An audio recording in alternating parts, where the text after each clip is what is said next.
les marchés financiers avec IG Markets, CFD Trading.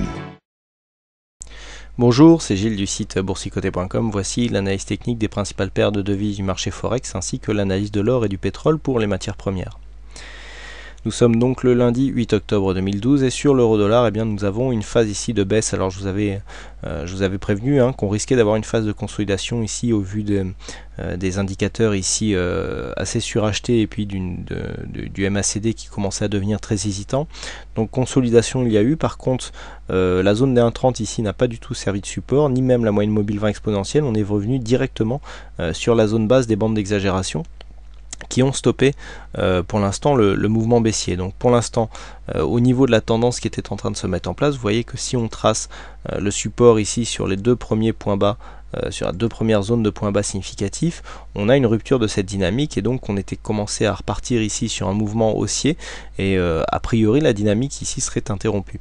Donc bon, pour l'instant, on est toujours en phase haussière, le point bas ici est toujours plus haut que le précédent, mais la dynamique est en train de faiblir. Là, quoi qu'il en soit, même si nous ne sommes pas encore en phase de survente, le fait d'avoir comme ça un MACD qui commence à s'incurver avec ici un léger test en phase d'exagération et cette petite remontée, alors attention ici de ne pas rester coincé sous cette moyenne mobile 20 exponentielle, mais on peut encore remonter. Il faudrait pour cela que ce point bas soit un point bas significatif et dans le même temps, dans le futur, donc sur les 2-3 séances prochaines, venir marquer un point haut supérieur ici au 1,3073. Mais pour l'instant, ce que l'on retiendra, c'est que la dynamique qui était bien marquée, puisque si on reporte cette droite sur les plus hauts, on voit bien qu'on avait un mouvement quand même qui était assez homogène. Vous voyez que ce point haut rejoint directement celui-ci, donc on était sur un début de trend haussier qui était assez sympathique. Mais là, le trend du coup est invalidé. Alors, la dynamique donc est interrompue, mais on n'est pas encore sur une phase de retournement puisque le point bas ici est supérieur au précédent. Donc en attendant, il faudrait venir confirmer, donc pour rester dans un trend haussier ou dans une tendance haussière. Par contre, un affaiblissement ici avec une poursuite de la baisse qui viendrait tester la bande de Bollinger inférieure aurait tendance donc à venir marquer une cassure sur ce point bas significatif à 1,2876 et donc à invalider le début de mouvement haussier. Donc la tendance reste haussière d'un point de vue court terme, même si la dynamique est affaiblie. Continue avec le câble, donc le câble pour lequel j'ai repositionné le support moyen long terme, puisque nous étions ici sur un mouvement. Alors je vous avais prévenu que le support ici était assez éloigné par rapport au dernier point de contact. Voilà, là on serait plutôt sur une phase où on a un retournement.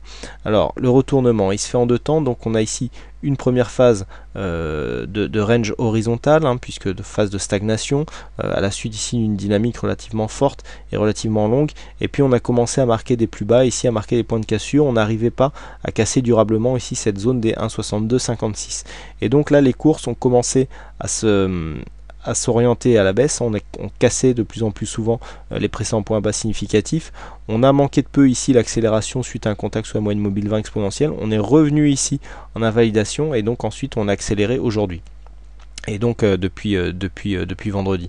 Donc là on est clairement dans une phase de continuité baissière, on a une zone de consolidation ici qui est en phase de continuité, et donc l'objectif c'est le test des 1,5985 qui correspond au retracement donc de 38,2% de cette tendance moyen long terme, donc avec un test ici proche de ce support des 1,5978. donc on verra bien ici si cet objectif sera atteint, mais vu la dynamique et donc la tendance qui est en train de prendre l'évolution des cours ici, c'est clairement cette zone qui devient le prochain objectif de tendance. Donc on valide ici la cassure par un retour sous cette support comme une résistance, on enfonce le point bas, on revient tester ici, qui plus est on a marqué un point haut ici sur une zone de résistance déjà identifiée précédemment, ça je vous l'avais dit vendredi, et puis on accélère ici à la baisse. Donc là clairement un objectif dans les prochaines heures qui devrait approcher ici les 1,59 78,85. On continue avec le dollar yen, donc le dollar yen ici qui avait commencé aussi à marquer une petite phase dynamique qui est aussi en train de s'invalider. Vous voyez, on a quasiment ici un double top puisqu'on a cette zone de résistance là qui n'a pas été franchie et puis on est venu casser ici la ligne de coup. Donc là sur cette phase, alors le problème c'est qu'on a toujours peu de volatilité sur cette paire de devises, donc entre 78,30 et on va dire 78,80 on a une cinquantaine de pips, voire un peu moins, oui on a à peu près 45 pips, donc 45 pips ici sur un 78,30 ça nous amène à 77,85, vous voyez on est sur des objectifs qui sont relativement faibles en termes de décalage. Donc là, un peu comme sur l'euro-dollar, une dynamique ici qui est en train de faiblir. On est revenu tester ici la bolle inférieure, on s'appuie sur la moyenne mobile 50. Là on devrait avoir un rebond technique puisque nous sommes quand même survendus. On a ici le MACD qui commence à donner signe de retournement, mais qui n'est pas encore confirmé. Donc là l'objectif c'est les 78,01.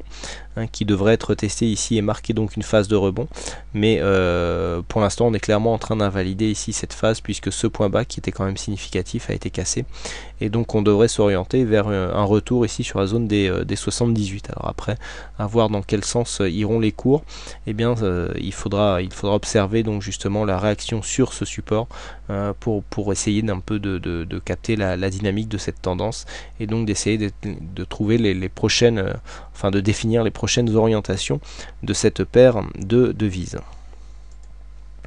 On continue avec l'or, donc l'or qui est toujours ici sur un mouvement très peu dynamique, légèrement orienté à la hausse. On a marqué donc un nouveau plus haut dans la nuit de jeudi à vendredi. Aujourd'hui on est venu ici hésiter entre deux zones techniques, puisque on a ici une zone technique entre 1765 et 1777 dollars l'once, donc on a très peu de volatilité. On est venu se poser ici sur la bande de Bollinger inférieure, on a retesté ici cette zone de résistance, donc bon, pour l'instant on est toujours dans cette phase de stagnation, un peu de dynamique là sur l'or. Vous voyez qu'on a des indicateurs qui nous donnent une possibilité de rebond technique, donc on devrait remonter, pourquoi pas en profiter ici pour casser cette résistance et voir ici provoquer un test avec la moyenne mobile 20 exponentielle, ce qui pourrait nous mettre ici dans une orientation baissière. Donc attention ici à l'évolution de cette phase.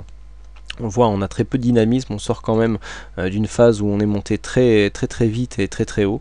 Donc là, le fait d'avoir ici cette hésitation, quand on commence à se réorienter à la baisse comme ça, c'est toujours dangereux, même si on a déjà eu une phase précédemment qui ressemble un petit peu et qui n'a pas été suivie. Mais bon, là, le fait que l'on n'arrive pas à marquer des nouveaux plus hauts d'une manière beaucoup plus dynamique peut nous faire craindre quand même une phase de consolidation relativement marquée au vu de la hausse sur le métal jaune. Et enfin on termine avec le WTI, donc le WTI qui continue à rester ici sur son mouvement baissier. Alors vous voyez que, bon, que je dis, quand je vous ai parlé ici d'une position que j'avais pris ici sur un contact avec la moyenne mobile 20 exponentielle suite à la cassure ici de ce précédent plus bas et donc d'une accélération de la dynamique, finalement on a subi un drawdown, mon stop était placé relativement loin, autour des 95, et puis finalement on est revenu quasiment sur l'objectif. Alors personnellement j'étais sorti puisque avec le week-end je ne voulais pas prendre de risque, mais vous voyez qu'au niveau de l'orientation il y avait quand même de quoi faire. Alors certes il y a un drawdown, mais comme je l'expliquais, quand on est sur les positions moyen terme, il faut pouvoir supporter ce drawdown et donc baisser son exposition. Je rappelle que le drawdown est une perte latente parce qu'elle n'est pas encaissée, puisque normalement si le stop est beaucoup plus haut, eh bien on doit avoir le capital nécessaire pour tenir cette position même s'il y a une petite perte latente, donc la perte n'est pas encaissée. Et puis finalement ici on aurait une position en gain, mais sur du moyen terme comme ça c'est pas toujours évident à tenir. Quoi qu'il en soit, au niveau de la tendance on est toujours orienté à la baisse, même si on n'a finalement pas une aussi grosse dynamique que ce que j'aurais pensé au moment de la cassure là, que nous avions eu, la cassure des 89 dollars le baril, puisqu'on est bien remonté et là on a du mal à casser d'une manière aussi dynamique cette zone, puisqu'on l'a cassé et puis on a réintégré tout de suite. Donc vous voyez qu'on n'a pas encore marqué de point bas plus bas que le dernier plus bas significatif, et que donc on reste pour l'instant calé entre cette moyenne mobile 20 et cette bande de Bollinger inférieure, donc en phase d'attente plutôt orientée à la baisse, mais au vu de la tendance, je dirais la tendance de fond, on est toujours sur une tendance baissière ici sur le WTI. Alors maintenant le mouvement baissier ici sera invalidé en cas de cassure à la hausse des 92 dollars le baril. Voilà ce que l'on peut dire donc sur ces analyses techniques Forex et matières premières. Il ne me reste plus qu'à vous souhaiter à toutes et à tous une bonne soirée, bonne chance dans votre trade et je vous donne rendez-vous dès demain pour d'autres analyses techniques en vidéo. Bonsoir à tous. Les marchés financiers avec IJ Markets, CFD Trading.